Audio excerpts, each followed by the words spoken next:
If we want to go to heaven, we need a total transformation. We need it as individuals and we need it as a church. And the time has come to speak about these things, because we are told that the straight testimony will cause the shaking.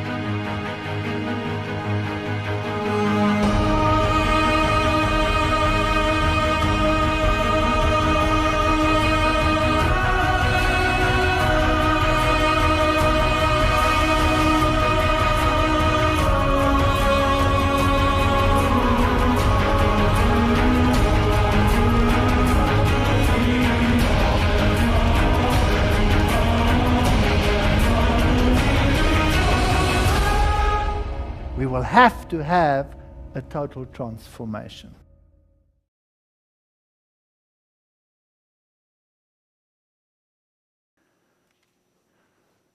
Weird names again. Nothing but this manna. Nomes estranhos outra vez. Nada senão este maná. E a mensagem de saúde, na verdade, é uma mensagem tão especial, não é? E nós discutimos tanto sobre isso e brigamos. Mas se você for ver, realmente é uma mensagem bonita. É uma mensagem lógica. É uma mensagem útil. Mas eu repito, não há salvação pela dieta, certo? Você não será salvo por comer certo ou por agir corretamente, ou o que quer que seja, ou mesmo por pensar que você o está definindo corretamente. E outra coisa, faz sentido. É lógico. Agora, todos nós viemos de um transfundo babilônico, egípcio, e não somos diferentes de ninguém. E se você ler lá no começo, eis que vos tenho dado toda erva que dê semente sobre a face da terra, e toda árvore que há fruto, e isso vos será para mantimento. Bem, esta é a dieta original. Se não há morte, então, que assim seja. E algumas pessoas dizem, mas a planta é um ser vivo, então alguma coisa tem que morrer. Não, não, não. Vida é definida como um organismo que tem sangue nele. E plantas não têm sangue e não têm sistemas nervosos, são comida viva. Foram criadas para serem comidas. E aqui nós temos essas plantas, e Deus disse, essa é a sua comida. E, logicamente, num planeta onde não há morte, não há dor, ninguém vai lá comer seu cachorrinho, certo? Porque você ficaria agoniado se alguém viesse e comesse seu animal de estimação, não é verdade? Nós temos amigos na África do Sul e ela tem ovelhas como seu animal de estimação. Todo mundo, claro, tira sarro dela e fala, eles vão vir comer essa aqui ou aquela lá, e ela fica muito brava, só se você falar sobre isso. Deixa meus animais, deixa-os em paz, não haverá morte. E não houve morte no começo. Isaías fala sobre a nova terra. O que ele diz? O leão comerá palha como o boi. A ovelha, o leopardo, todos se deitarão juntos, e não se fará dano nem destruição em todo o meu santo monte. Agora, eu não vou repetir as minhas palestras científicas. Não faria sentido. Se alguém quer assisti-las, é só ir lá e acessá-las. Ou pode encomendar o livro. Claro que tem que ser atualizado. Tudo tem que ser atualizado. Mas nós vamos falar sobre o aspecto espiritual hoje. Portanto, originalmente a dieta era vegetariana estrita. Alguns a chamam vegana, certo? E no futuro também será vegetariana estrita. Isso é um palavrão. Isso é quase que um palavrão nessa igreja. Shhh. Não use a palavra vegana ou vegetariano estrito. Eu já passei por histórias interessantes. Aonde quer que eu vá, há cartas que me precedem. Não deixe-o falar sobre alimentação. Ele vai usar essa palavra. Já me ligaram provavelmente 5, 6, 7 vezes, do nível mais alto. Realmente níveis de divisão. Então você não vai falar vegetariano estrito, vai? Eu disse, sim, eu vou. Não, você não vai falar. Não é nossa política. Mas não importa qual é a sua política. A minha política é o que diz a Bíblia e o Espírito de profecia. Esta é a minha política. E eu não me importo com o que você come. Isso aí tá bem, você pode comer o que você quiser. As pessoas ficam bravas. Um dos representantes na divisão, um dos seus representantes, nos encontros de fé e ciência, de lá ele me encontrou. Eu não o conhecia, não tinha ideia quem ele era. Eu não o conhecia, mas ele me conhecia. Não sei, quem sabe ele assistiu um dos meus DVDs ou alguma coisa. Ele me viu no hall de entrada de um dos hotéis, um grande hotel. Minha esposa e eu estávamos caminhando juntos, e esse homem vem correndo em nossa direção. E ele olha para mim, e ele pergunta, você é Walter Veith? Eu falei, sim. Ele disse, eu como carne. Essa foi a sua saudação. Fico feliz por você. Eu não me importo o que você come. Se você gosta de baratas, vai lá e come. E ele vai embora, saindo vapor. Então a gente se inscreve para esse congresso, voltamos aos elevadores, apertamos o botão. Agora, estava lotado o elevador. Também tinha não adventistas lá. Ele vem assobiando os pneus, cruzando o hall de entrada. As portas estão fechando o elevador. Ele coloca o seu pé lá para que não feche e as portas se abrem outra vez. E ele me olha e me diz, você e sua estúpida Ellen White. Interessante, não? E eu penso que com meus botões, tem alguma coisa com a comida que realmente mexe com as pessoas. Esse homem, ele não conta essas histórias para zombar deles, é só para mostrar a atitude das pessoas. É interessante essas reações dentro da igreja. E a Bíblia diz, ame-os. Ai, que difícil! Como é que eu vou amar esse homem? Ame-o. E pensando de outra forma, é uma gracinha esse homem. Ele escreveu todo um artigo para uma de nossas universidades sobre esses assuntos e dizendo por que eu sou um homem tão perigoso em termos de manuscritos bíblicos. Ele escreveu todo um trabalho sobre o livro que eu tinha escrito. E se chama Auf die Wahrheit kommt es an. O que importa é a verdade, numa das línguas germânicas. Ele escreveu todo um trabalho. Ele até errou o título do livro. E ele também errou sobre o conteúdo do livro. Então você realmente não pode levar todo mundo a sério. Mesmo que seja um representante de divisão. E ele, claro, defendia que a Bíblia deveria estar sujeita à ciência. E não a ciência estar sujeita à Bíblia. Bem, se essa é a sua atitude, então, é isso, não há saída. Agora, se você observa bem, se você parar e atentamente observar esses delegados, você vai perceber que eles têm almoços juntos. Você pode determinar de que forma eles vão pensar e em que direção eles vão votar a partir do que está no seu prato, com uma boa probabilidade de acerto. Isso não é julgar, isso é somente uma observação. É uma observação científica. Eu poderia fazer as estatísticas e apresentar-lhes uma pequena margem de erro. É bastante preciso isso. Portanto, isso não é uma coisa que tem a ver somente com a comida.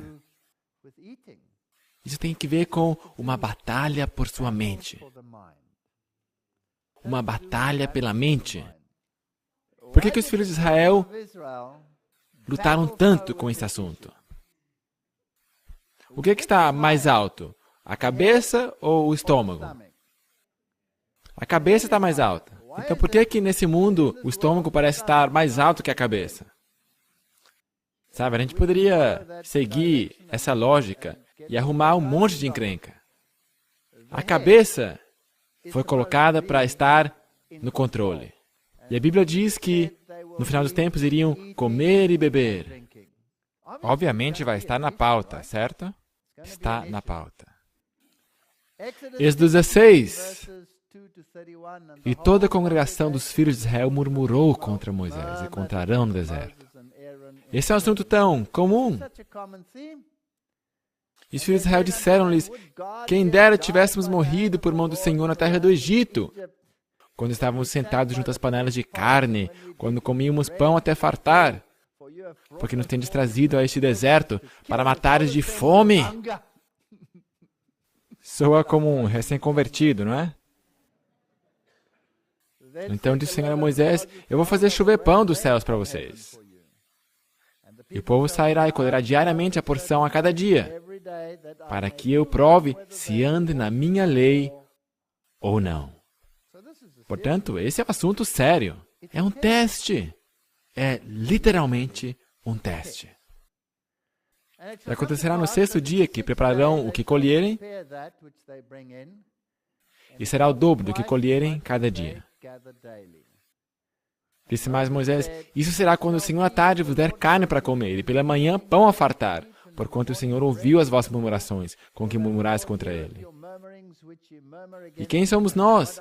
As vossas murmurações não são contra nós, mas sim contra o Senhor.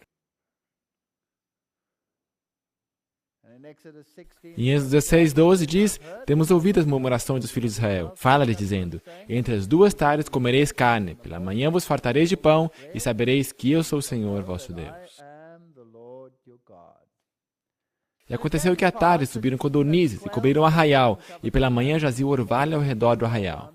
E quando o orvalho se levantou, eis que sobre a face do deserto estava uma coisa miúda, redonda, miúda como a geada sobre a terra.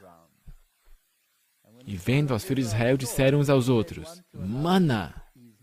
A minha esposa disse que aqui no Canadá não devo falar mana. Isso é alemão. Eu tenho que dizer mana em inglês. Porque não sabiam o que era. Disse-lhe, pois, Moisés, este é o pão que o Senhor vos deu para comer. Portanto, se você der uma olhada nessa palavra traduzida como maná, é literalmente a expressão, o que é isso? Em inglês, whatness. É uma gracinha. Whatness. O que é isso? Maná. Se chama assim por causa da pergunta que você fez quando se viu. Que bagulho é esse? O que é isso? Foi o que eu também pensei quando eu me converti. E vi o que comiam os adventistas. O que é isso? Nesses pratos aí. E Moisés disse, ninguém deixe dele para amanhã. Eles, porém, não deram ouvidos a Moisés. Antes, alguns deles deixaram dele para o dia seguinte e criou bichos. E cheirava mal. Por isso, indignou-se Moisés contra eles. E aconteceu que ao sexto dia colheram pão em dobro, 2 homens para cada um. E todos os príncipes da congregação vieram e contaram-no a Moisés. E disse-lhes, isto é o que o Senhor tem dito. Amanhã é repouso, santo sábado do Senhor. Então, será que esse pão tem alguma coisa a ver com sábado também? E não é o sábado o selo na lei de Deus? O símbolo de sua autoridade? O símbolo de sua propriedade? O símbolo de sua redenção? Temos muitos símbolos aí.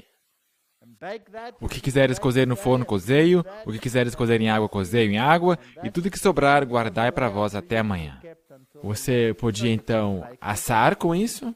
Podia cozinhar com isso? Podia, provavelmente, comê-lo cru? Todo tipo de coisa podia fazer com isso. É como feijão soja.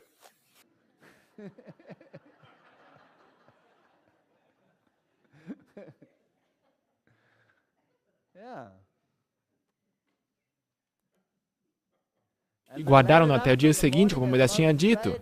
E não cheirou mal. Nem houve nele algum bicho. Portanto, toda sexta-feira acontecia um milagre especial. Apodrecia todo dia, mas na sexta-feira durava por 2 dias. E não fedia, nem criava bichos. Então disse Moisés, comei-o hoje, porque hoje é sábado do Senhor. Hoje vocês não vão encontrar maná no campo. 6 dias o colhereis, mas o 7º dia é o sábado. Nele não haverá. E chamou a casa de Israel seu nome Maná. E era como sementes de coentro, e a cor dele era branco, e o sabor dele como bolos, bolachas de mel. O branco representa justiça, mel, doçura. Ok. Salmo 119, 103. Ó, quão doces são as tuas palavras ao meu paladar. mais doces do que o mel à minha boca. E fui ao anjo dizendo-lhe, dá-me o livrinho. Ele disse, toma-o e come-o. Ele fará amargo o teu ventre, mas na tua boca será doce como mel.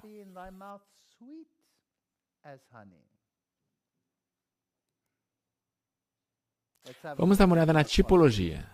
É cheio de... Tem todo um evangelho aí dentro. É tão bonito. João 6,47, na verdade vos digo que aquele que crê em mim tem a vida eterna, disse Jesus. Eu sou o pão da vida. Vossos pais comeram maná no deserto e morreram. Esse é o pão que desce do céu, para o que dele comer, não morra.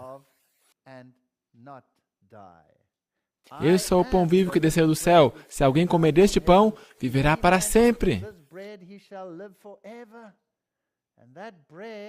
E o pão que eu der é a minha carne, que eu darei pela vida do mundo. Portanto, o maná é um símbolo de Cristo. É por isso que eles o colocaram numa pequena vasilha que nunca apodreceu. E colocaram essa vasilha dentro da Arca da Aliança e nunca apodreceu. Era um pão eterno. Nunca apodreceu. Portanto, ali caía o maná. Todo dia. E era branco. E era doce. Tinha que ver com justiça também. Era para a salvação. E você tinha que comê-lo todos os dias. E você tinha que ir lá recolhê-lo todos os dias. A tua palavra me foi doce como mel. Então, o que temos que fazer todos os dias de nossa vida? Falando de uma forma tipológica? Temos que internalizar a palavra de Deus. Portanto, todos os dias de nossa vida, temos que fazer isso. E não posso sobreviver da experiência de ontem. Não dá para viver disso. Eu preciso de uma experiência diária. Eu preciso de andar todo dia. E as pessoas me dizem, não importa qual é o dia que você guarda, todo dia é um sábado. Não, você trabalha todos os dias e tem coisas especiais que fazer também. Então, na sexta-feira, caiu o dobro. E não apodreceu, não criou bichos. Porque no sábado, Deus quer essa relação especial contigo, que exclui o trabalho de recolher o seu ganha-pão. Portanto, o sábado está incluído aí? Tudo está incluído aí. Todo o evangelho está aí no maná. Você pode elaborar todo um plano de salvação aí, só a partir do maná. Jesus morreu em que dia? Sexta-feira. O evangelho de Marcos é bem claro sobre isso. Não foi uma quarta-feira, foi uma sexta-feira. Então, ele ficou na sepultura todo o sábado e ressuscitou no primeiro dia da semana. Você sabe que eu sou um cientista e a Bíblia diz que não permitirás que o teu santo veja a corrupção. E como cientista eu sei que quando alguma coisa está morta, a putrefação começa no mesmo momento, instantaneamente. Não há forma que você possa prevenir essa putrefação se o objeto está morto por um período de 24 horas, a não ser que você tenha equipamentos especiais como congeladores ou alguma coisa como isso, vai apodrecer. Portanto, Maná me diz que Deus fez um milagre sexta-feira para prevenir que o maná apodrecesse, que é um símbolo do corpo de Cristo, que não iria apodrecer na sepultura e não iria criar bichos em si no dia do sábado, e que iria ressuscitar no primeiro dia da semana. Portanto, aqui está o plano de salvação. E nós temos que fazer esta internalização todo o tempo. Temos que internalizar a Cristo. E Jesus disse, na verdade vos digo que se não comeres a carne do Filho do Homem e não beberes o seu sangue, não tereis vida em vós mesmos. Se eu não internalizo a Cristo, e se não tenho a sua justiça impartida e imputada, eu não tenho vida. Somente nele eu posso ter vida. A caminhada cristã é uma caminhada de morte e ressurreição nele. E este cristianismo moderno que diz: Jesus pagou tudo, tudo a ele eu devo, não é bom o suficiente. Porque verdadeiro cristianismo requer tua e minha morte. Você tem que morrer. O velho homem tem que morrer. E você tem que ressuscitar como uma nova pessoa. Portanto, não é somente Cristo que morreu por mim, é eu que tenho que morrer também nele. Isto é verdadeiro cristianismo. E isto não é fácil. Porque o velho homem não quer morrer. Portanto, que teste melhor que o paladar, a dieta, para ver se você está preparado, como um símbolo da morte para o eu.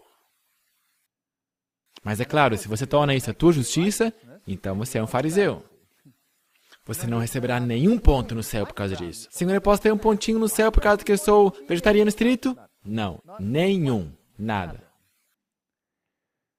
Quem come a minha carne e bebe meu sangue tem a vida eterna, e eu o ressuscitarei no último dia. Leamos no outra vez. Vamos ler outra vez. Quem quer que seja que internalize o meu caráter, ressuscitará no último dia. É esse que é o significado. Porque a minha carne verdadeiramente é comida, e o meu sangue verdadeiramente é bebida. E a vida está no sangue. Portanto, sem beber o seu sangue, sem internalizar o seu caráter, eu não tenho vida. A vida eterna é um presente de Deus, não há nada que eu possa fazer. Portanto, não há justiça nenhuma no meu estilo de vida. Vamos aceitar isso desde já, porque há muitos que creem que há justiça no seu estilo de vida. Não, é um símbolo. Quem come minha carne e bebe meu sangue permanece em mim e eu nele. Isto é lindo. Se você está em Cristo, então ele tem que estar te cobrindo, certo? Você está dentro dele. O que é isso? Justificação.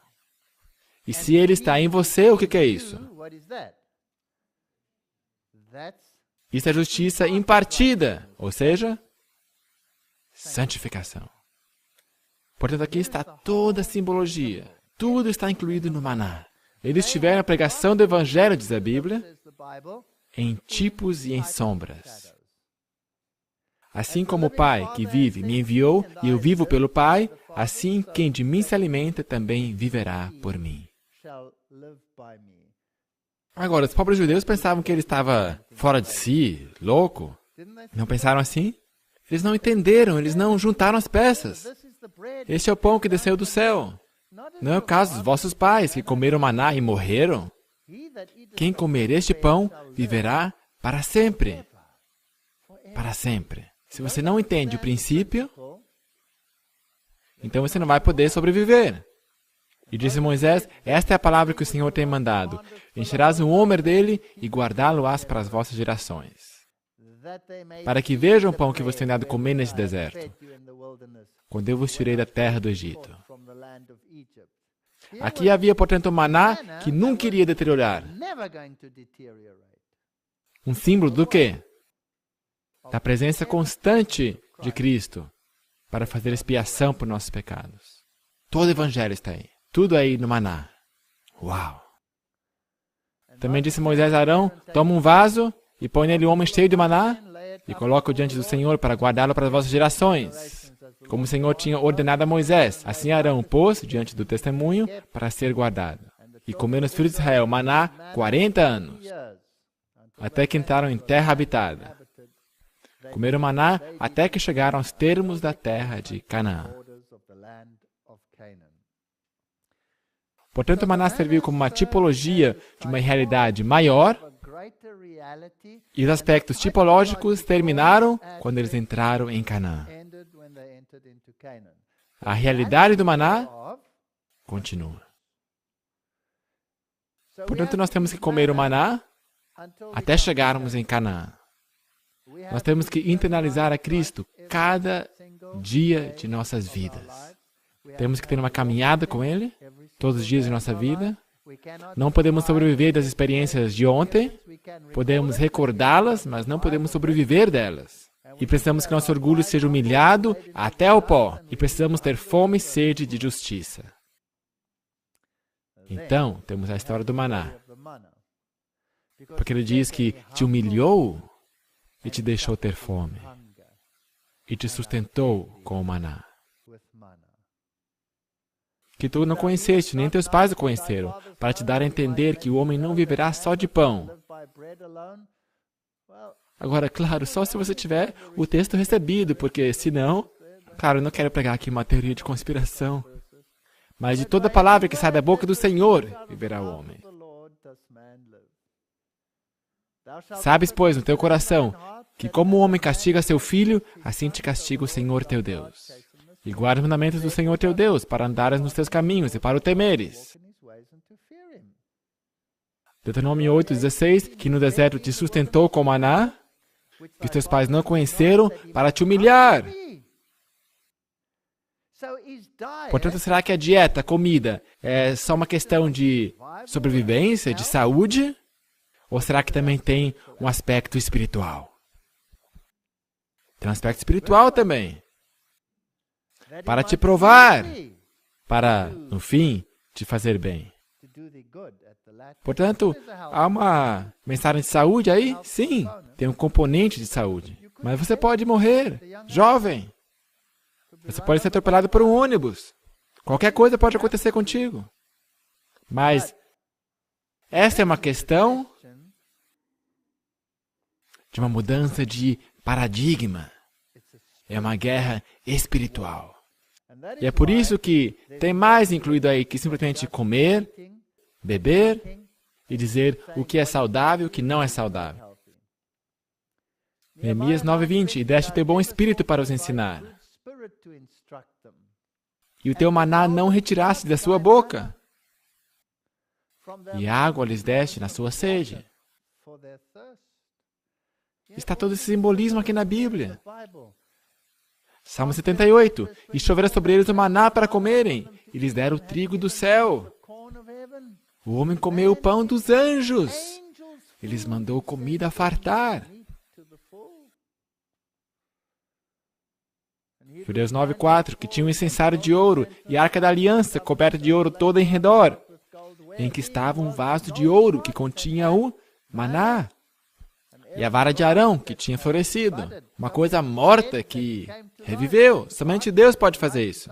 Só Deus pode dar vida a uma coisa morta. Se estamos espiritualmente mortos, precisamos de Cristo, para que vivamos. E as tábuas da aliança. Você não pode ter um rei sem um governo. E o pão da preposição, esse também era um símbolo. Era fragrante. Tem um aroma agradável. E não tinha fermento. Cristo é um cheiro agradável, sem fermento. Não tinha pecado nele. É o doce aroma, nós temos que refleti-lo. E essas coisas incluem mais do que simplesmente comer e beber. Vez após vez almejava as panelas de carne, e seus estômagos se tornaram seus deuses. Portanto, comer e beber é uma guerra espiritual. E é por isso que os temperamentos se excitam. As pessoas ficam irritadas sobre esse assunto. E assim que você começar a tentar fazer as coisas certo, as pessoas vão começar a te acusar, dizendo que você é legalista, isso e aquilo. Esqueçam. Para mim não importa o que as outras pessoas comem. Não é da minha conta. Eu exponho os fatos, as pessoas podem escolher, as pessoas podem colocar em prática, podem deixá-lo por razões de saúde, mas o motivo da saúde é só a ponta do iceberg. O bloco de verdade está debaixo d'água. A guerra espiritual. Qual foi a batalha no Éden? A primeira coisa? Apetite. E se você ver as tentações de Jesus, o apetite não fez parte delas? É um assunto importante. É mais do que comer e beber. Carnes para o estômago, estômago para a carne, comida para o estômago, estômago para a comida. Uma máxima epicuriana. Isso foi o que Epicúrio ensinava. Os gregos ensinavam, não importa o que você faz na sua carne, isso é só uma barraca. E o que você colocar dentro dessa barraca, não importa, você vai descartá-la depois. Nós vamos ter uma existência espiritual depois disso. Em termos de sexualidade, não importa o que você faça no seu corpo, porque é só uma barraca. O mesmo aconteceu no movimento da carne santa. Eram licenciosos, não importava, é só uma tenda. Agora, quer seja os alimentos são para o estômago para os alimentos, não importa, diziam eles. Então as grandes palavras de Paulo, porém, eu gosto de Paulo. Ele cita Epicúrio, ele diz, essa é a sua filosofia? Desculpa, Coríntios, vocês não podem absorver a filosofia do mundo. Deus aniquilará tanto um como os outros. Porque o corpo não é para a prostituição, senão para o Senhor. E o Senhor para o corpo. É importante o que fazemos. Cujo fim é perdição, cujo Deus é o ventre, e cuja glória é para a confusão deles. Que só pensam nas coisas terrenas, Filipenses 3,19. Portanto, nos afastemos da ideia de que tem tudo a ver com saúde. Tem que ver com saúde. Mas esse só é o benefício que vem de quebra. Números 11. E a mistura... Ai, que problema! De gente que estava no meio deles, teve um grande desejo. E os filhos de Israel também choraram e disseram, quem nos dará carne a comer? Eu venho da África do Sul. Ali frango é um vegetal. Não há ninguém que não coma carne. Você é doido se não comer carne. O churrasco é a tradição nacional. Você é lunático se não participa dele. E é uma guerra. É uma guerra. Lembramos-nos dos peixes que comíamos no Egito, de graça, e dos pepinos, dos melões, e dos porros, e das cebolas, e dos alhos. Portanto, não incluía somente carne, também eram as guloseimas, esses manjares, essas coisas aí. Agora, há uma coisa errada em comer pepinos, melões e cebolas e alhos? Com certeza não. Mas agora nossa alma se seca. Coisa nenhuma há senão este maná diante de nossos olhos. E era o maná como semente de coentro, e a sua cor como a cor de bdelio. Espalhava-se o povo e colhia, e em moinhos o moía, e num grau o pisava. E em panelas o cozia, e dele fazia bolos, e seu sabor era o sabor de azeite fresco. É interessante essas diferentes comparações que nós temos. Então Moisés ouviu chorar os povos pelas famílias, pelas quais cada um à porta de sua tenda. E a ira do Senhor grandemente se acendeu, e pareceu mal aos olhos de Moisés também. E disse Moisés ao Senhor, por que fizeste mal ao teu servo? E por que não achei graça aos teus olhos, visto que puseste sobre mim o cargo de todo esse povo?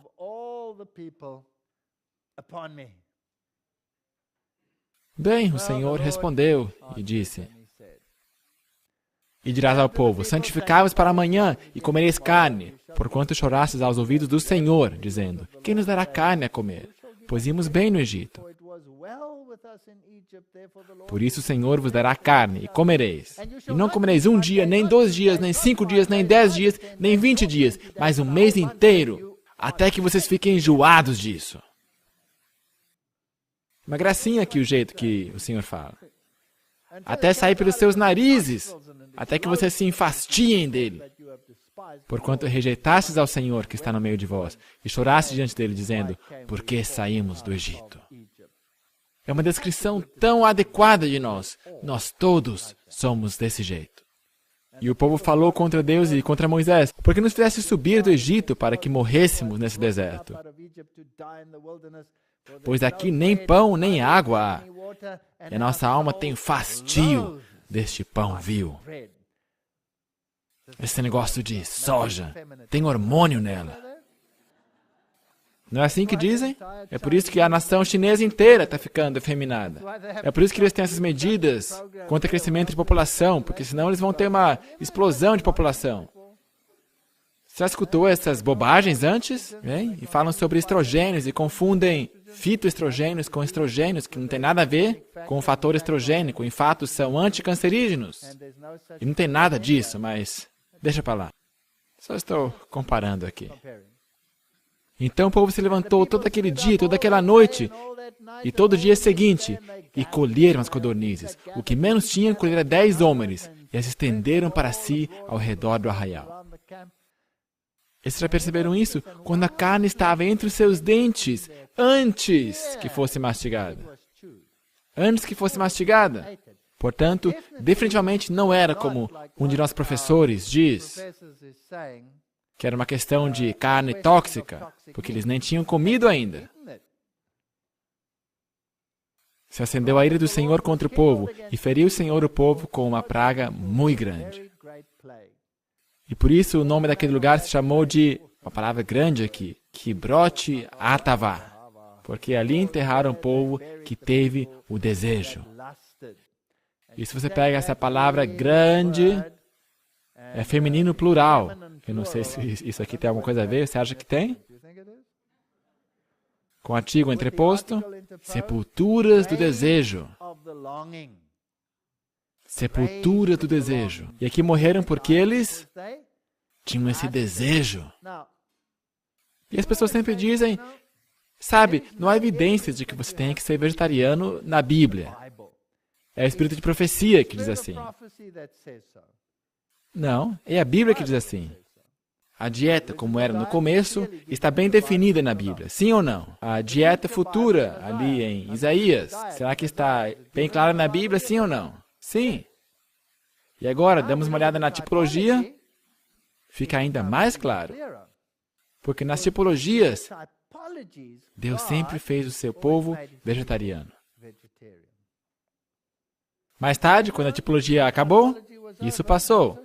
Então aqui, ele os leva para fora do Egito. Isso nos está chamando a nós para ir em direção à luz. E ele nos leva para a experiência do deserto. Então ele diz, na tipologia, vegetarianos. Ele os fez vegetarianos. Mas eles espernearam, reclamaram e bateram boca. Portanto, ele escutou os seus anelos, mas ele não se agradou. E da mesma forma, ele escuta os nossos anseios. E será que ele se agrada? Não. Não. E haverá desejos literais, onde pessoas morrerão de enfermidades, e haverá outros. Portanto, carne na Bíblia é um símbolo da natureza não santificada. Nós lutamos contra a carne. Não é isso que diz a Bíblia? Portanto, nós lutamos contra a natureza não santificada, e o maná representa a natureza santificada. Portanto, há muita profundidade em tudo isso. Dizem patriarcas e profetas, durante esse período de espera, houve tempo para meditarem na lei de Deus, que tinham ouvido. Mas então, começaram a se rebelar. Não tinham tempo demasiado para esse trabalho. E se houvessem estado assim a procurar uma compreensão mais clara dos mandamentos de Deus e a humilhar seus corações diante dele, teriam sido protegidos contra a tentação. Mas eles não o fizeram. Se tornaram descuidados, desatentos e desordenados.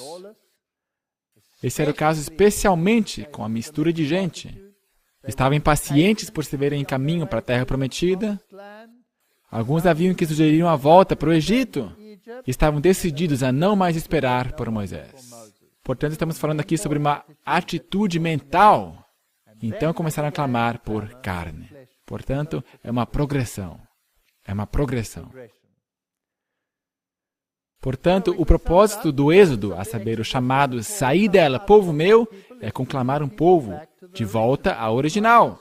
Deus nos quer tirar de onde caímos e nos colocar no lugar plano outra vez, não é assim? Ok? Não foi assim desde o princípio. Quando os judeus os confrontaram sobre divórcio, essas coisas aí, não foi assim desde o princípio. Portanto, Deus permitiu muitas coisas por causa da dureza do seu coração. E os que querem entrar no paraíso restaurado devem refazer os passos que foram dados em rebelião e apostasia. Isso faz sentido.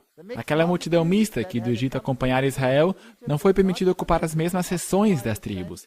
Deveriam, porém, morar nos arredores do acampamento. E deveria ser a sua descendência ser excluída da comunidade até a terceira geração. Isso é fascinante.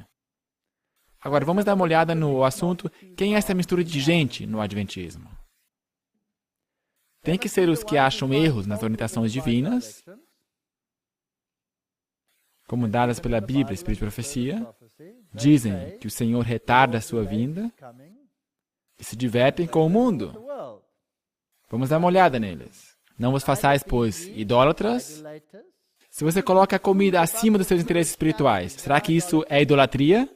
Sim, é idolatria, ok? Não vos façais idólatras, como alguns deles. O povo assentou-se a comer e a beber e levantou-se para jogar, participarem em jogos esportivos. Será que há pessoas em nosso meio que fazem de atividades esportivas um componente essencial? Sim.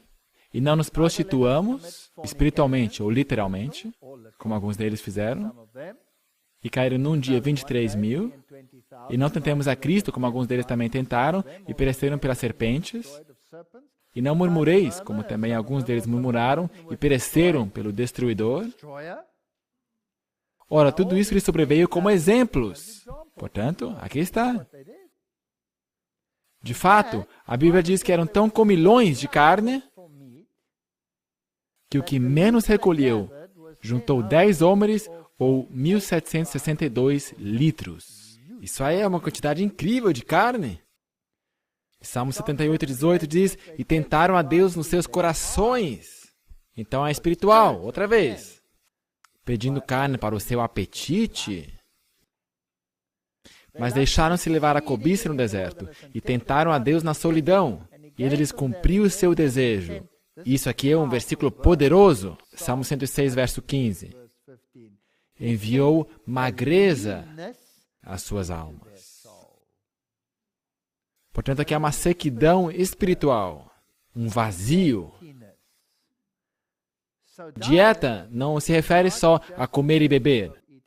A dieta é uma guerra espiritual.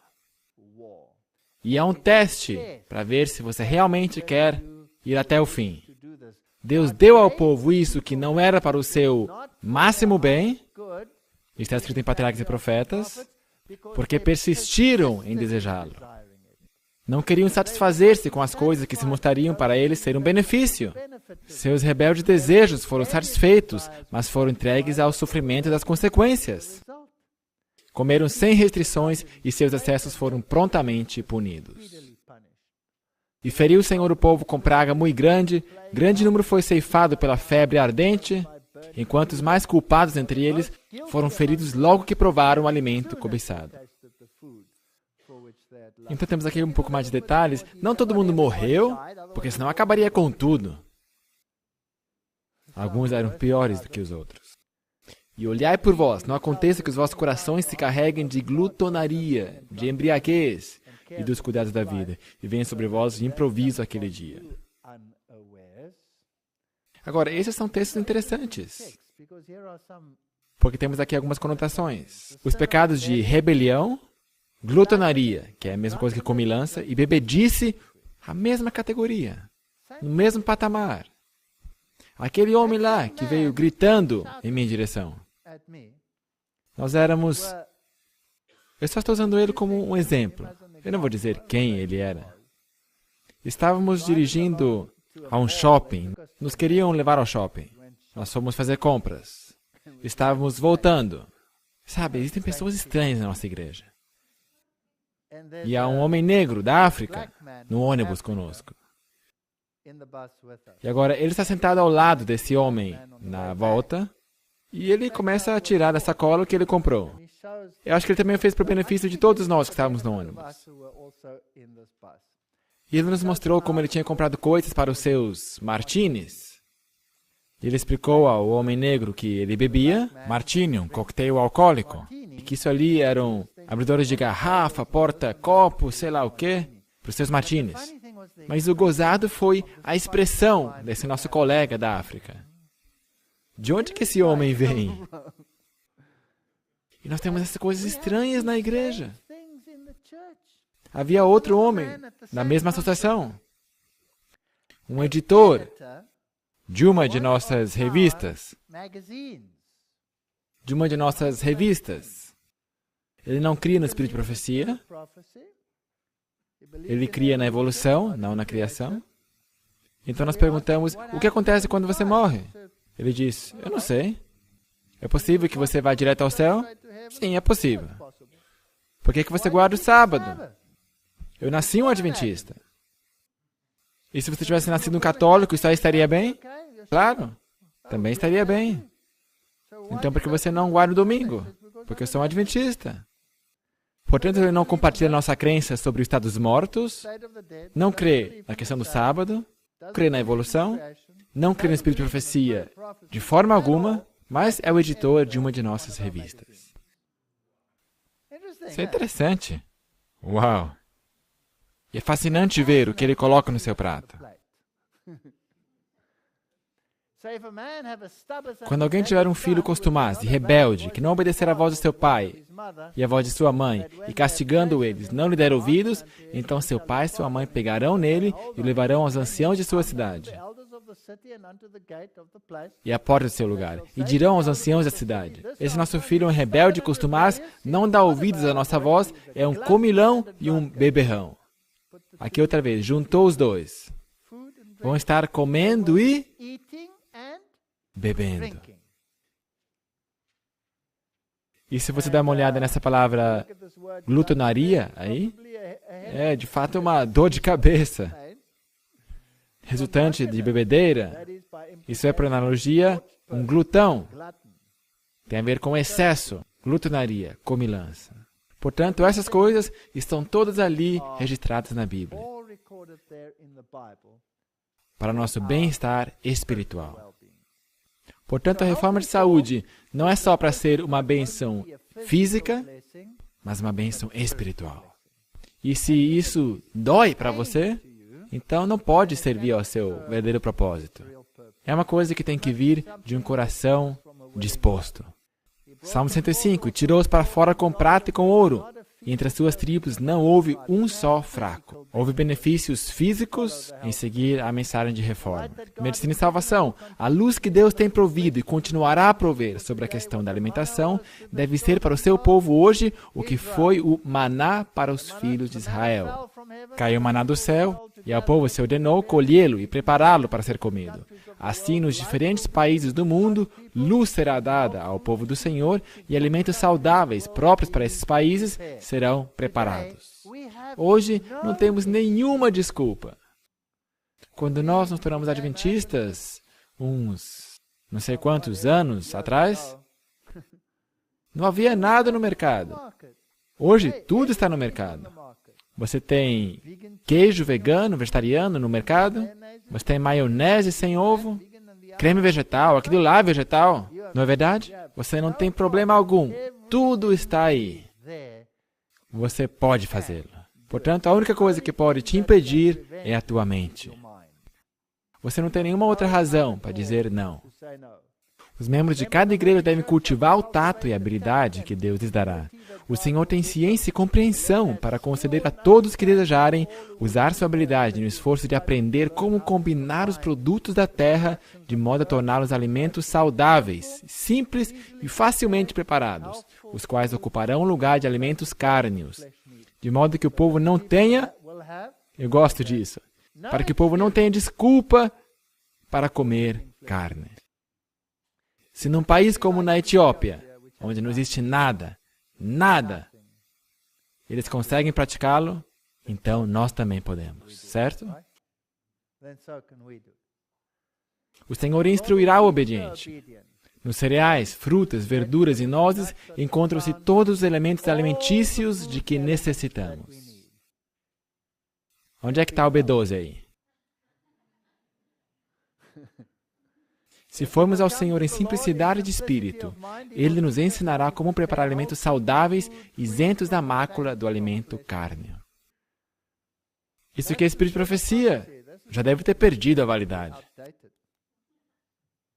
Agora, eu não vou dar uma palestra de saúde, eu já fiz isso no passado, não é o ponto aqui agora. Porque mesmo o mundo, que erra feio no aspecto espiritual, reconhece que existem certos benefícios. Natural News, estudos mostram como a carne estimula o aumento do câncer. Dezembro de 2008, a Sherry Baker escreve isso. Editor de Health Sciences. Quem que é essa dama? Ela é conhecida, suas obras apareceram na Newsweek, Health, The Atlanta Journal and Constitution, Yoga Journal, Optometry, Atlanta, Arthritis Today, Natural Healing Newsletter, Omnis, UCLA's, Health Years, tudo isso aí, Focus on Health, etc. Men's Health Advisors, Newsletter. Esta simplesmente é uma mulher do mundo bem conhecida que traz essas coisas. Você gosta de comer carne? Considere essa verdade inapetitosa. Quando você engole um suculento pedaço de bife ou hambúrguer, você está jogando gasolina no fogo da inflamação de tumor de seu corpo. Então ela coloca tudo aí, como foi publicado na Academia Nacional de Ciências. Todo mundo está confirmando isso, então ela dá alguns detalhes aqui. Eu não vou entrar aqui nesse assunto da ciência. Essa aqui não é uma palestra científica, é uma palestra espiritual. E sabe, as pessoas sempre me dizem, por quê? O que tem tudo isso? Eu só como carne de criação caipira. E galinhas caipiras. E ovos caipiras. E eu disse, sim, maravilhoso. Isso é maravilhoso, eu estou muito orgulhoso de você. Você já ouviu falar de vaca louca? Sim, já ouviu falar de vaca louca. Porque esquecemos a vaca louca. Existem vírus. Você já ouviu falar de gripe aviária? Sim. É um vírus. Ok. Já ouviu falar de gripe suína? Sim. É um vírus. Já ouviu falar de gripe equina? Sim, isso é um vírus. E de febre aftosa? Sim, são vírus. Então temos gripe aviária, gripe suína, gripe equina. Você já ouviu falar de gripe do feijão? Gripe do feijão. Não, eu nunca ouvi falar de gripe do feijão. Gripe do tomate? Não. Tomate louco? Também não. Sabe, em algum ponto, a ficha tem que cair. Agora, por que eu deveria falar de gripe suína? Ou gripe aviária? Ou uma dessas epidemias? Porque no passado, eram altamente específicas para a sua espécie. Aves pegavam gripe aviária. É por isso que se chama gripe aviária. Os cavalos pegam o vírus da gripe equina, por isso que se chama gripe equina. Os porcos contraíam gripe suína. É por isso que se chama gripe suína. Agora, isso já mudou hoje. Esses vírus se tornaram transespecíficos. E são mortais. E a maior parte deles são encefálicas. Significa que afeta o seu cérebro e te dá febre cerebral. E é por isso que países, cidades, matam toda galinha existente lá. Bilhões de dólares de perda e os queimam. Ou a Grã-Bretanha sacrifica todo o seu rebanho de gado e o queima e te dizem, é uma medida preventiva. E não te dizem o porquê. É por causa da encefalite. E não é uma doença muito bonita, porque você acorda como um repolho. Isso se você acordar, e se você sobreviver. Essas coisas são transespecíficas. E um vírus não se importa com quão bem você alimenta a sua galinha. Um vírus não se importa. Te afeta, você contrai essa gripe, o pássaro também a contrai, e os seus pássaros vão contrair, e as suas galinhas caipiras vão contrair, e os seus ovos caipiras vão contrair, e a doença está aumentando na mesma proporção que a maldade. entre os homens. Estamos vendo isso em nossa época? Sim. Eu já vou lhe mostrar o texto. Espere um pouco. Portanto, até o mundo diz, pare de comer carne e produtos lácteos. Esta é a conclusão desta pesquisa. E nós já sabíamos isso há 120 anos. Mas impeça esse homem de pregá-lo, porque ele prega a dieta vegetariana. Esta não é a nossa política. Nós propagamos a dieta ovo-lacto-vegetariana. A conclusão desse artigo científico é: se concentre no estilo de tempero mediterrâneo, com muitas frutas, vegetais, grãos integrais, óleo de oliva e nozes. Onde é que nós lemos isso há pouco tempo? Eu acho que é eles que estiveram plagiando dessa senhora. Não fume e evite estar perto de quem fuma. Fumantes passivos arriscam aumentar a sua inflamação. Conheça os óleos que usa, evite gorduras trans, gorduras hidrogenadas. Essas coisas aí estão todas em nossas palestras. Em vez disso, perca peso se estiver precisando. Essa questão de cintura, isso aqui você já sabe. Respeite as horas do sono, relaxe. Experimente caminhadas, yogas. Isso aí é o mundo que está falando. Eles acertam em tudo, menos na espiritualidade. Portanto, isso é algo que nós realmente temos que começar a pregar ao mundo. Uau! Portanto, a reforma de saúde é mais do que simplesmente comer e beber. Todas as leis da natureza devem ser obedecidas se queremos ter mente e corpos sadios. A Sra. White diz, e ao passo que lhes advertimos a não comer em excesso, mesmo da melhor qualidade de comida, também advertimos aos que são extremistas a não erguerem uma falsa norma e depois se esforçarem por levar a todas as pessoas a segui-la. Eu amo a Espírito e Profecia. Os extremistas nunca iriam citar esse texto. Iriam? Os extremistas em nossa igreja. Eles iriam deixar esse aqui de fora. E é por causa dos extremistas que nós temos tanta oposição. Mas rebelião é contagiosa e a teríamos de qualquer forma. Os que não têm senão parcial compreensão dos princípios da reforma são muitas vezes os mais rígidos, não somente em viver segundo suas próprias ideias, como em insistir nas mesmas para com a família e os vizinhos. Sabe, não tem nada que ver comigo o que o meu vizinho coloca no seu prato. É meu dever pregar o evangelho sobre o que é certo e errado, mas não é eu que devo tomar a decisão para essa pessoa. Nós precisamos aprender isso em nossa igreja. O efeito dessas reformas erradas, tal como se manifesta em sua má saúde e o esforço por incutir aos demais, a todo transe, seus pontos de vista, dão muitas ideias falsas da reforma dietética, levando outros a rejeitá-la inteiramente. Sabe de uma observação interessante que eu fiz? Reformadores de saúde extremos que fazem tudo perfeitamente têm aparência doentia. São pálidos, surrados, têm uma expressão facial cômica. Você já percebeu isso? E não são felizes. Estão na miséria. Se sentem miseráveis porque querem que o mundo inteiro se conforme com suas ideias. E o seu vizinho pode comer exatamente a mesma dieta. Nenhuma diferença.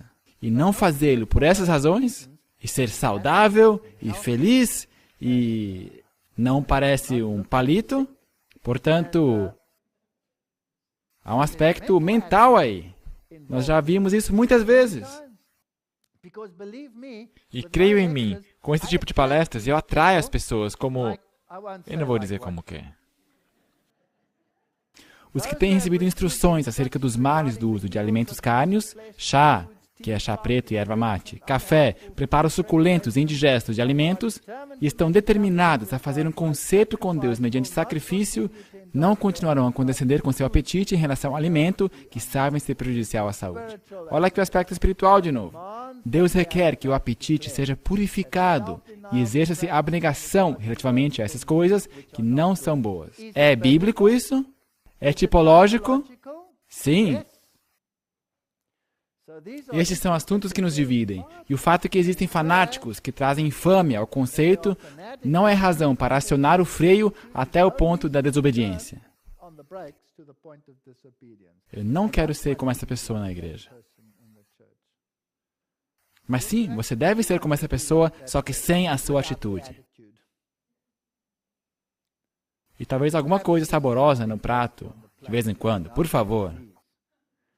O estilo de vida estritamente vegetariano é ao qual Deus está guiando o seu povo de volta, por mais alta que seja a autoridade que guerreia contra o conceito. Eu não me importo se vem da mais alta autoridade nessa igreja, de que esta não é a nossa dieta. Esse é o caminho ao qual Deus nos está guiando de volta.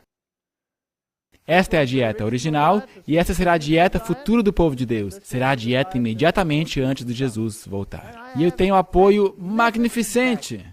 Mas, vamos moderar aqui. A senhora White diz, não nos compete fazer do uso da alimentação cárnea uma prova de comunhão. Não é uma prova de comunhão. Eu não posso dizer para alguém, seu impuro, você come carne. Não é da minha conta. Esse negócio aí é de Deus, de dizer isso a ele. Devemos, porém, considerar a influência que crentes professos que fazem uso de carne têm sobre outras pessoas. Agora, imagine se alguém me pegar comendo um bife. Me matariam, certo? E a mensagem estaria morta. Seria uma pedra de tropeço. Incrível! Portanto, eu tenho que ser mais estrito comigo mesmo do que eu sou contigo ou qualquer outra pessoa. Eu tenho que ser mais estrito. Portanto, não faça a mim o padrão. Eu tenho que ser muito cuidadoso. Agora, dê uma olhada nisso. O leite que se usa deve ser perfeitamente esterilizado. É interessante ver aqui as datas. Eu não coloquei agora o ano. Com esta precaução, há menos perigo de contrair doenças por seu uso. Essa aqui foi uma afirmação que ela fez cedo na sua vida. A manteiga é menos nociva quando comida no pão do que empregada na cozinha. Ela não sabia nada sobre oxidação, radicais livres, qualquer coisa dessas. Mas, em regra, é melhor dispensá-la inteiramente. O queijo é ainda mais objetável. É totalmente impróprio como alimento. Queijo nunca deve ser introduzido no estômago. Você conhece essas citações. Qual é a posição oficial? Ovo lacto. Queijo. Te servem queijo até que saia dos seus ouvidos. É totalmente impróprio como alimento. Totalmente impróprio como alimento. E eu não vou dar aqui uma palestra científica. Você pode procurar e assisti-la.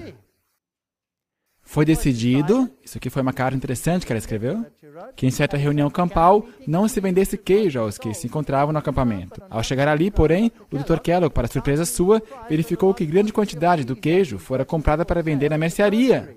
Ele e outros objetaram a isso, mas os encarregados da mercearia disseram que o queijo havia sido comprado com o consentimento do irmão tal e tal, e que não podiam perder o dinheiro nele empregado. Diante disso, o Dr. Kellogg perguntou o preço do queijo e comprou o todo deles. Ele seguia a questão de causa para efeito e sabia que alguns alimentos geralmente considerados saudáveis eram muito prejudiciais. Quanto ao queijo, estou agora inteiramente certo de que não o compramos nem o pusemos à nossa mesa por anos. Nunca pensamos em fazer do queijo um artigo de alimentação, muito menos em comprá-lo. Portanto, estamos nós construindo sobre uma base bem firme aqui, no que diz respeito ao queijo? Eu penso que sim. Em breve a manteiga não será mais recomendável e depois de um tempo o leite será inteiramente descartado. Isso aqui foi escrito já em 1901. Porque as doenças dos animais estão aumentando na mesma proporção em que cresce a maldade dos homens. Nós não acabamos de tematizar esses vírus transespecíficos e todas essas doenças que estão vindo ao mundo? Chegará o tempo em que não será mais seguro usar ovos, leite, nata ou manteiga. O queijo já fora descartado, a carne já fora descartada. Então, por favor, me ajudem. Que dieta é esta? Se você não está satisfeito com isso, vamos dar uma olhada numa outra citação. A luz que me foi dada é que não demorará muito antes que tenhamos de abandonar o uso de qualquer alimentação animal. Discussão encerrada.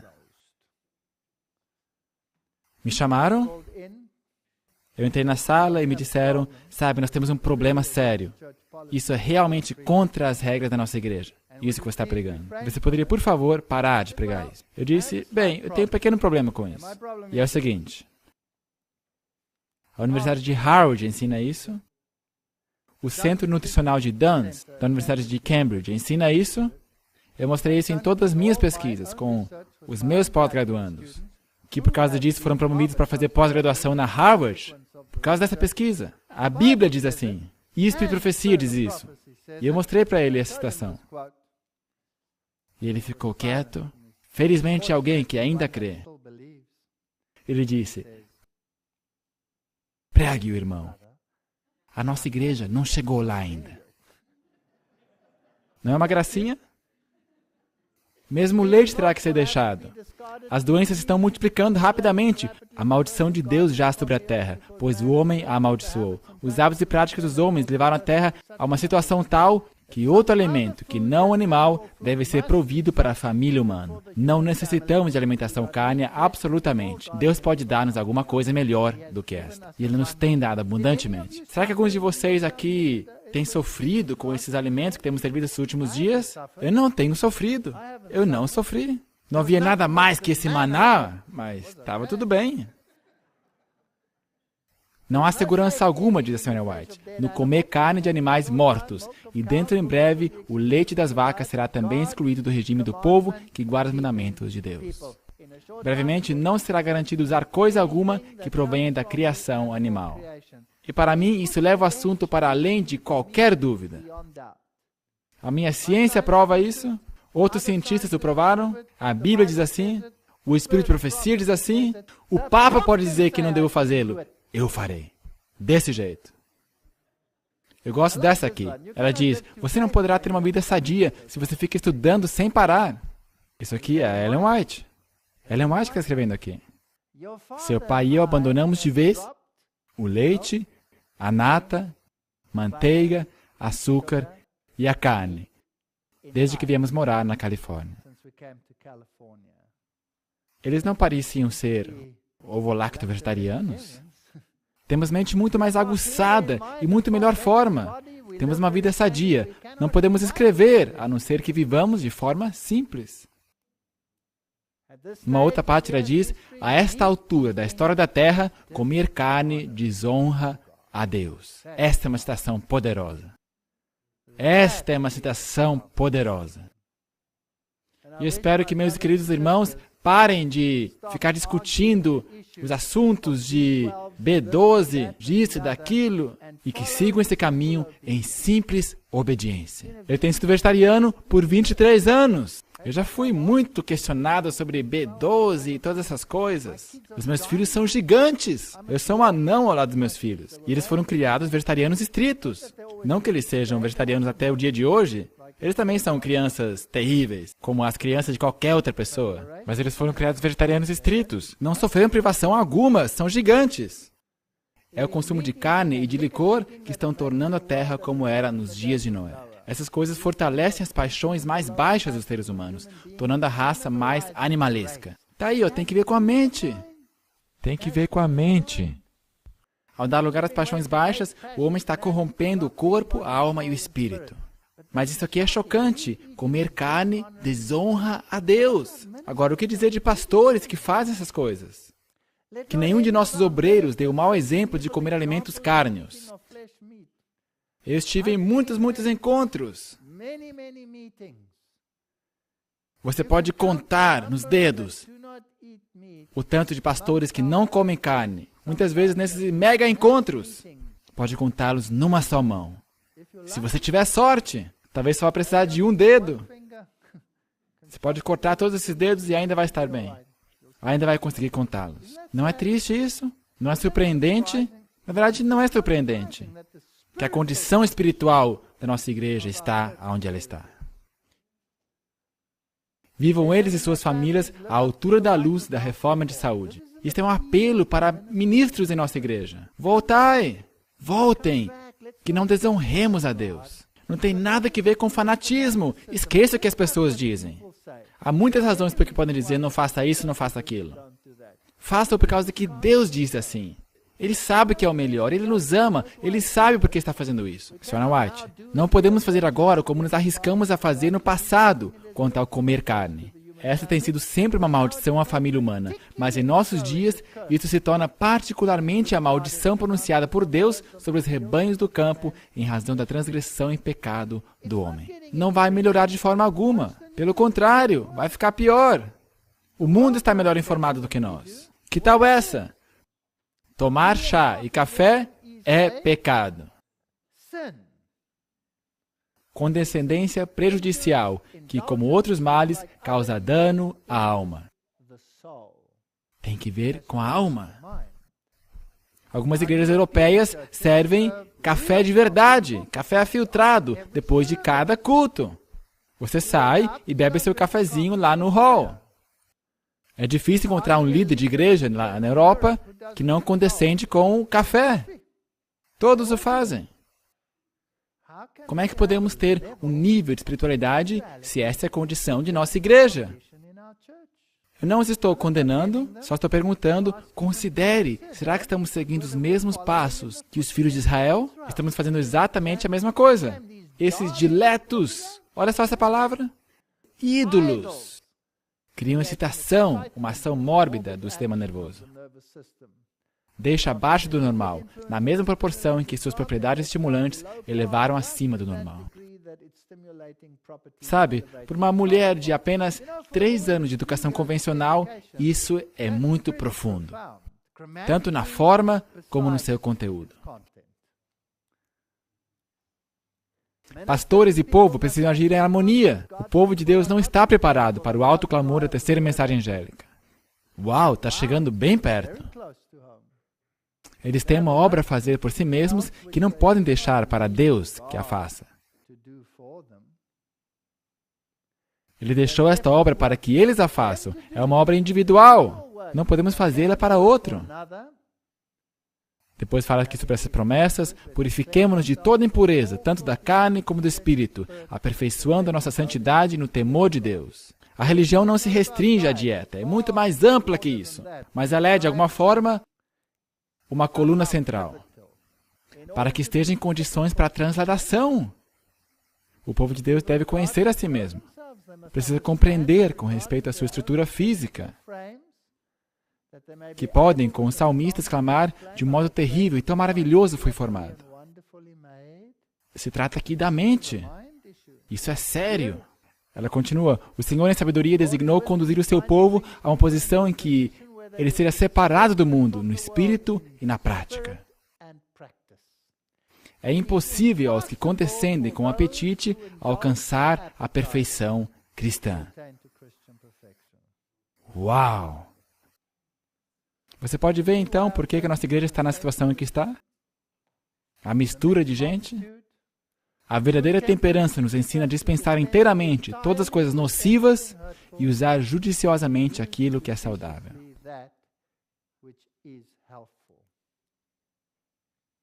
Agora, isto é uma tipologia.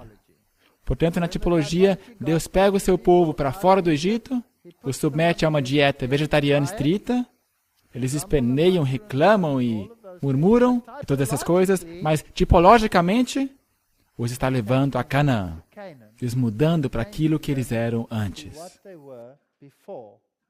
de Adão e Eva caírem. Não é verdade? Depois que a tipologia acabou, eles voltaram a comer carne. Agora, se foi uma luta tão grande durante a tipologia, esqueça, coma e morra. É isso que Deus disse, basicamente. Tomemos uma outra tipologia, Daniel. Agora, entre eles se achavam os filhos de Judá, Daniel, Ananias, Misael e Azarias. Deus é meu juiz, o juiz que vem de Deus, já favoreceu. Quem é o que Deus é? E já ajudou. Aí está o plano da salvação, escrito nesses poucos nomes. Esse é o povo de Deus, julgado por Deus. Ele nos favoreceu grandemente. Ele quis que nós fôssemos como Ele é, e Ele é o que ajuda a chegarmos lá. Não é incrível isso? Como Deus escreve o seu plano de salvação numa história tipológica, usando nomes reais. Laodiceia, o julgamento de um povo sentenciado. Está aí. Isso aí somos nós. Foi um tipo do povo do tempo do fim. A Sra. Martin diz, o caráter de Daniel é apresentado ao mundo como um admirável exemplo do que a graça de Deus pode fazer de homens caídos por natureza e corrompidos pelo pecado. O registro de sua vida nobre, abnegada, é uma motivação para a humanidade em geral. Dela podemos reunir força para resistir nobremente à tentação. e, firmemente na graça da mansidão, sustê-nos pelo direito sob a mais severa provação. Os que aproveitam as oportunidades, ela continua, e se colocam em justa relação com Deus, será recompensado, como foi Daniel. E Daniel propôs no seu coração não se contaminar com a porção das iguarias do rei. Aonde? Na sua mente ou no seu coração? Foi uma decisão de toda a sua alma. Nem com o vinho. Portanto, pediu ao chefe dos eunucos que se lhe permitisse não se contaminar. E Deus fez com que Daniel caísse em graça e eterno amor com o príncipe dos eunucos. E o príncipe dos eunucos disse a Daniel: tenho medo do meu senhor, o rei. Daniel pediu que se lhe desse legumes de comer, vegetais e água para beber. Então se examine diante de ti a nossa aparência e a aparência dos jovens que comem a porção das iguarias do rei, e conforme vires, procederás para com os teus servos. E eles foram provados, e a sua aparência era mais forte dos que todos os que comiam da porção do rei. Eu vi isso muitas vezes, mesmo junto à minha própria mesa. Quando pessoas vêm e me visitam, têm aparência miserável, doente, e 10 dias depois, a sua aparência é totalmente diferente. E eles mesmos o reconhecem. Eu vi isso acontecer muitas vezes. Assim, os simples legumes e água que a princípio pediram, continuou sendo a comida de Daniel e seus companheiros. Essa é uma frase importante, porque algumas pessoas na igreja que dizem que isso foi somente durante um período de jejum. Não. Essa foi a sua dieta e essa foi a dieta deles. É uma tipologia do povo de Deus. Nós vamos falar disso um pouquinho mais tarde, em outra palestra também.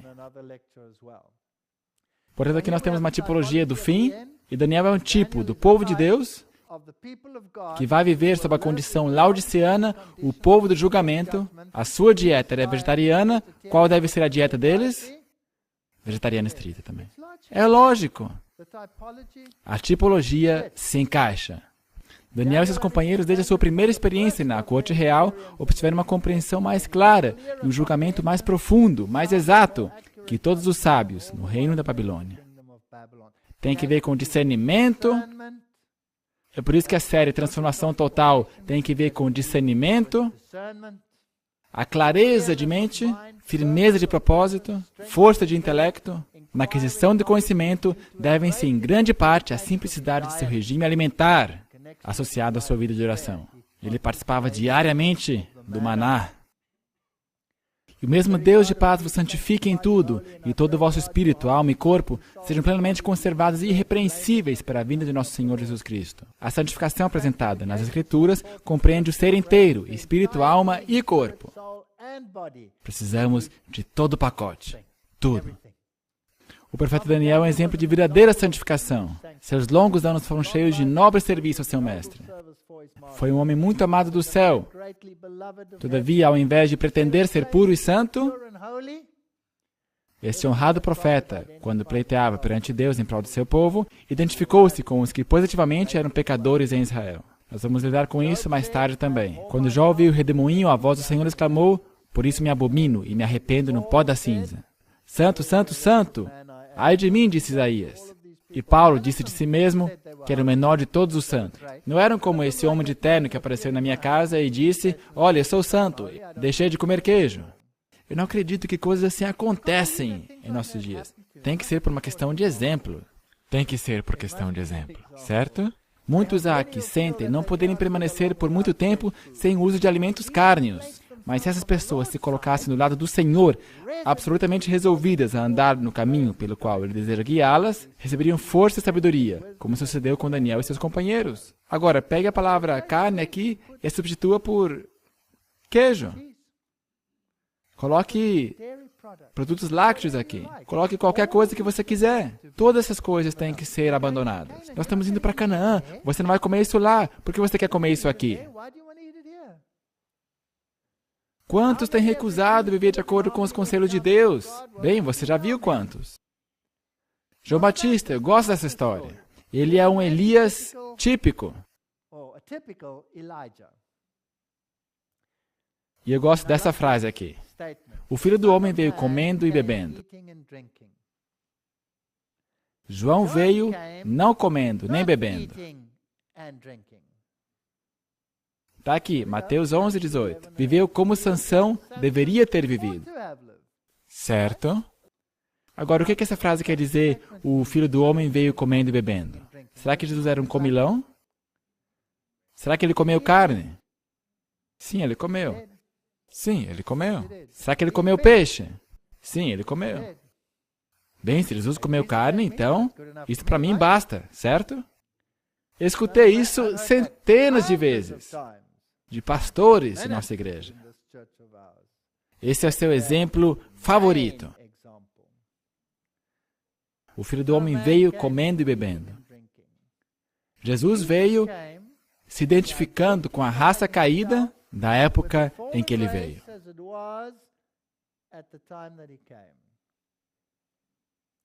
E comeu como eles comiam. Eles eram judeus, eles não comiam nada de impuro. As coisas não estavam tão poluídas como estão hoje, mas em sua tipologia, o que ele esperava? A dieta vegetariana estrita, em todas as tipologias. Daniel, os filhos de Israel. Agora, João Batista é ainda mais fascinante. O Filho do Homem veio comendo e bebendo, ele se identificou. Olha aí! Um comilão. E um beberrão, amigo de publicanos e pecadores. Mas a sabedoria é justificada por seus filhos. Portanto, o próprio Jesus disse que seus discípulos não são como os outros. Eles vão jejuar quando chegar o tempo, mas pelo momento o noivo está com eles. A Sra. White diz, João separou-se dos amigos e dos luxos da vida. Ele tinha simplicidade no seu vestuário. Será que a reforma do vestuário é um assunto importante, sim ou não? Eu penso que sim. O seu regime alimentar. Isso aqui é espírito de profecia. Puramente vegetal. Gafanhotos e mel silvestre. Será que não é uma contradição de termos? Sim ou não? Porque se o seu regime alimentar era puramente vegetal, então o que é o gafanhoto? Será que é o inseto ou será o locusta? Se você tem a versão New King James, é só ver aí na margem. Alfarroba. Pão de São João. A árvore da família dos gafanhotos. A vagem era vagem de gafanhoto. Ele era um vegetariano. A sua dieta vegetariana estrita. E essa dieta, gafanhotos e mel silvestres, era uma repreensão à condescendência com o apetite e à glutonaria que prevalecia por toda parte. O grande tema da reforma deve ser agitado. A temperança em todas as coisas deve ser relacionada com a mensagem. Aqui é um tipo do Elias antitípico, que é você e eu. Ele era um vegetariano estrito. A história do filho pródigo. Ele acabou comendo as alfarrobas dos porcos. O que eram essas vagens? Alfarroba. Alfarroba. Portanto, era comida do homem pobre. Então vão dizer-nos que nossa dieta empobreceu e nós somos pobres. Não, somos ricos. Somos ricos. Portanto, João Batista era vegetariano. A abnegação, humildade e temperança requeridos dos justos, a quem Deus especialmente guia e abençoa, devem ser apresentados ao povo em contraste com os hábitos extravagantes e arruinadores da saúde. Quem quer que transgrida obrigações morais na questão de comer e vestir-se, prepara o caminho para violar as reivindicações de Deus acerca de interesses eternos. Chegou o tempo de colocar a reforma de saúde numa perspectiva espiritual. Não para sermos policiais, mas devemos fazê-lo. Aqui está uma outra de suas citações. O seu regime puramente vegetariano, composto de gafanhotos e mel silvestre, era uma censura. Portanto, é uma citação repetida. E ele era um nazireu. Ele fizeram um voto de nazireado. O que isso quer dizer? Separado. Devoto. Consagrar. Dedicar. Para uso cerimonial. Os judeus celebravam o grande dia da expiação. Era um dia de jejum, e nos dias de jejum, o que é que não comiam? Não comiam carne? Nós vivemos no dia antitípico da expiação, Nós estamos num jejum permanente até que o Senhor venha. Portanto, em toda tipologia que tem a ver com a mensagem do povo de Deus no tempo do fim, ou da tipologia de sua caminhada com Deus, a dieta vegetariana estrita está na Bíblia. É bíblica, sim ou não? Sim. Eu estou convicto. O que fazia o voto continuava uma vida normal na sociedade, exceto que se abstinha de todo o derivado da uva, deixava crescer o seu cabelo, não podia tocar num cadáver. Tudo que Sansão fez, João Batista não fez. Ele foi perfeito nesse sentido. Será que Jesus agora está baixo um voto assim? Sim ou não? Sim. Eu não vou comer do fruto da vide até que eu me reúna contigo. Será que ele disse isso? Portanto, o Filho do Homem veio comendo e bebendo para alcançar as pessoas aonde eles estavam, em seu estado naquele momento, mas ele tinha seus representantes que mostravam o que ele queria que se tornassem, e ele está agora baixo esse voto. Se Jesus viesse hoje, ele comeria carne, sim ou não? Ele não o faria. Ele não o faria. Ele não pode esperar dos seus tipos se ele mesmo o quebrasse. Alguns, como Samuel e João Batista, eram nazireus vitalícios, etc. Alguns o fizeram por um período de tempo. Portanto, isso aí são coisas interessantes. Há muitos que testificam de que eram livres no Senhor. Não livres de tentações, porque tinham que lutar contra essas todos os dias, mas acreditavam que seus pecados eram perdoados. E nós podemos ser exatamente a mesma pessoa. Quando as pessoas alegam que estão santificadas, dão suficiente evidência de estar bem longe de serem santas. Portanto, cuidado com pessoas que balançam essa bandeirinha para lá e para cá como a sua justiça. Não há nada disso. Pense bem, seja um bom exemplo e ajude as pessoas a encontrar um estilo de vida saudável para a sua espiritualidade e para a sua saúde. O nosso Salvador sempre condenou a justiça própria. Ele ensinou a seus discípulos que o mais elevado tipo de religião é aquela que se manifesta de maneira calma e modesta. Então vamos achar um equilíbrio aqui. Não vamos simplesmente condenar e martelar aquelas pessoas que não praticam isso. Vamos encontrar um equilíbrio. E vamos ser normais. Vamos ser corteses.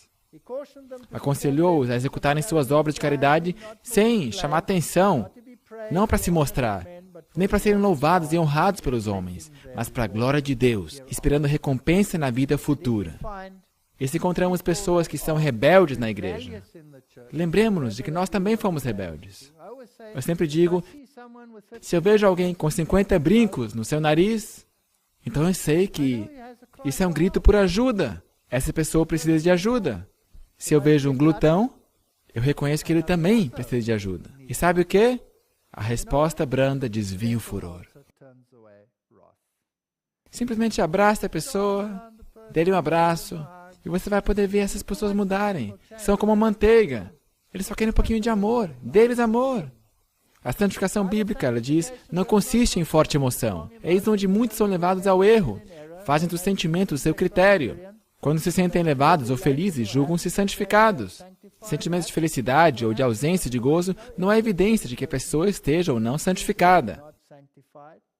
Não existe tal coisa como seja santificação instantânea. Bem lembrado, a verdadeira santificação é obra diária. Maná, maná. Continuando por tanto tempo quanto dure a vida. Aqueles que estão batalhando contra tentações diárias, vencendo as próprias tendências pecaminosas e buscando santidade do coração e da vida, não fazem nenhuma jactanciosa proclamação de sua santidade. Estão famintos e sedentos de justiça. O pecado parece-lhes excessivamente pecaminoso, porque com fogo e com a sua espada entrará o Senhor em juízo contra toda a carne, e os mortos do Senhor serão multiplicados. O tempo do juízo virá. Os que se santificam e se purificam nos jardins uns após os outros, os que comem carne de porco e a abominação e o rato, juntamente serão consumidos, diz o Senhor. Está vindo. Temos suficiente retribuição aparecendo no horizonte. Os seus sacerdotes violentam minha lei e profanam as minhas coisas santas. Não fazem diferença entre o santo e o profano. nem discernem o impuro do puro, mesmo entre nós, entre nosso povo. Eu estive num dos países da ex-União Soviética. Ai, que pesadelo. E o sumo sacerdote era um presidente de união. Ou um pastor da união, pelo menos. Gente, ele me levou para um jantar e ele encheu o seu prato de tudo que mexia e se remexia, tudo que você pode imaginar. Caranguejos, caracóis, lesmas, tudo estava lá. O meu prato tinha 4 pedacinhos de brócolis e umas rodelas de cenoura. E todo o conteúdo de seu prato desapareceu em frente dos meus olhos para dentro de sua pança. Então eu pensei, eu vou fazer uma palestra sobre alimentos puros e impuros. Ele dormiu na primeira fileira. Então eu peguei o microfone e disse, e agora nós vamos... E ele... Hã? Então ele ficou acordado por 3 segundos e ele dormiu de novo. E eu pensei, deixa-o morrer ignorante. 1 Coríntios 10, 31, portanto, quer comais, quer bebais, ou façais qualquer outra coisa, fazei tudo para a glória de Deus. E nossa igreja é composta por indivíduos, não é? Será que nós condenamos toda a igreja só porque não faz o que é certo? Deus tem as suas joias em todo lugar. E mesmo as joias são patéticas, não são? Nós somos todos patéticos. Portanto, vamos reconsiderar essas coisas. E façamos esse estilo de vida o mais atrativo possível. Não só em sua forma física, mas também em sua forma espiritual. O mais atrativo que seja possível. Para que não sejamos pedra de tropeço para ninguém na igreja. E então teremos alcançado algo para o Senhor. Amém.